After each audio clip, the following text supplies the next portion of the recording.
Mainit-init na balita, naghain ng petition for certiorari and prohibition si Vice President Sara Duterte sa Korte Suprema kaugnay sa impeachment complaint na inihain laban sa kanya.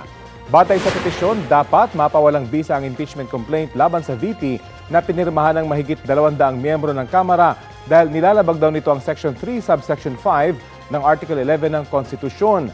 Nakasado na hindi maaaring magkaroon ng mahigit isang impeachment proceedings laban sa isang opisyal ng pamahalaan sa isang taon. Dahil daw dito, dapat tigilan ng Korte Suprema ang pagkilos ng Senado kaugnay rito.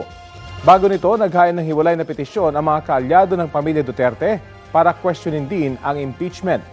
Ayon sa tagapagsalita ng Korte Suprema, agad nila itong aaksyonan dahil nationwide concern daw ang impeachment. Tinawag naman ni House Secretary General Reginald Velasco na moot o wala nang saysay ang petisyon.